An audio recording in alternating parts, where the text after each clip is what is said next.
Lifting. Lifting जो होता है उसमें रिगिंग भी होता है। तो रिगिंग हो गया बांधना। रिगिंग लिफ्टिंग ऑपरेशन का ऐसा पार्ट है जिसके द्वारा किसी भी मटेरियल को बांधा जाता है, उसे रिगिंग कहते हैं। रिगिंग में क्या क्या चीज आता है? वायर रोप सीलिंग आता है, वेब सीलिंग आता है, नायलॉन बेल्ट उसको बोला जाता है, चेन आता है, नायलॉन रोप भी आ जाता है उसमें, डिसाइकल आता है, वो साइकिल आता है, हुक आता है, हुक लॉच आता है। और दूसरा हो गया लिफ्टिंग।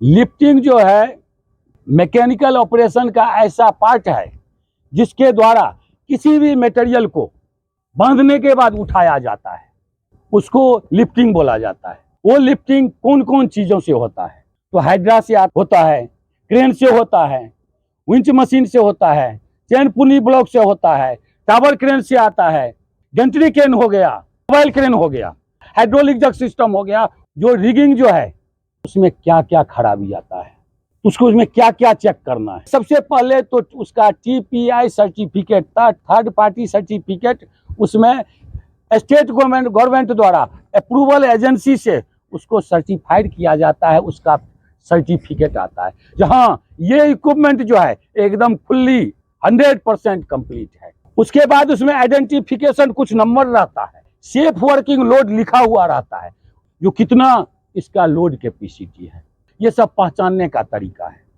और इसके अलावा उसको ये देखना चाहिए, पता रहना चाहिए, जो ये सीलिंग जो वायर रोप काम कर रहे हैं वो कितना उसका कैपेसिटी है।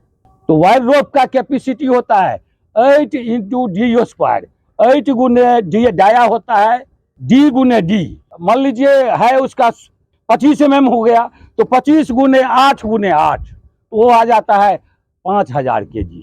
तो उसका सेफ वर्किंग लोड 5000 kg है। उतना तक आदमी 25 mm के सीलिंग से उठा सकता है। ऐसे सब में जोड़ा जाता है। 20 mm का होगा तो 20 गुने 8 होगा, तो 3200 kg लगभग आता है। तो इतना पता रहना आदमी को चाहिए। रिगर है, फिटर है, वही नहीं ये काम करेगा। लिफ्टिंग ऑपरेशन होगा तो उसमें क्या क्या खतरा है?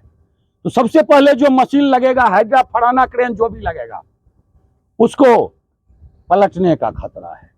तो पलटने के खतरा से बचाने के लिए क्या है? सॉइल लेवल एकदम कंप्लीट लेवल सही रहना चाहिए, लूज मिट्टी नहीं रहना चाहिए, बगल में गड्ढा नहीं रहना चाहिए। उसका आउट रिकर जो होता है, 4 पाँव जो दिया जाता है, वो चारों तरफ एकदम सपोर्ट के साथ उसको टाइट रहना चाहिए। ओवरलोडिंग उसमें नहीं करना चाहिए, जितना कैपेसिटी का है उतना कैपेसिटी का ही मटेरियल उठाएगा। ये चीज सीलिंग में भी सब कुछ में देखा जाता है। ये वेब सीलिंग है, नायलॉन बेल्ट है। नायलॉन बेल्ट में पहचानने का तरीका, खराब क्या क्या होता है? खराब होता है, कट फट जाता है तो वो खराब हो गया। सीलिंग में भी अगर कट फट जाता है तो वो तो रिजेक्ट हो ही गया। खराब होने का और पहचान है, वो बेंड हो जाता है। तीसरा खराबी उसमें और क्या आता है? उसका डायमीटर घट जाता है। अब वेब सीलिंग का क्या क्या खराबी होता है? कोई केमिकल मटेरियल पड़ जाता है तो उससे जल जाता है, तो उसको नहीं यूज करना चाहिए। उसको फिर कितना कैपेसिटी है उसका भी कलर कोडिंग है। जैसे येलो 3 टन उठाया जाता है और 5 टन उठाया जाता है रेड। और उसका पहचानने का तरीका यही है, जिसका जितना उसका स्टिचिंग लाइन है, धागा है, 5 धागा अगर उसे स्टिच किया हुआ है धागा जैसे होता है तो 5 टन हो गया, 10 किया गया है तो 10 टन होगा। तो ऐसा करके उसको पहचानना जरूरी है। तो मटेरियल लिफ्टिंग करेगा तो उसमें क्या क्या खतरा होना चाहिए और क्या क्या खतरा होता है? तो सबसे पहले गाड़ी भी चलाने वाला है वो भी 10% रहना चाहिए।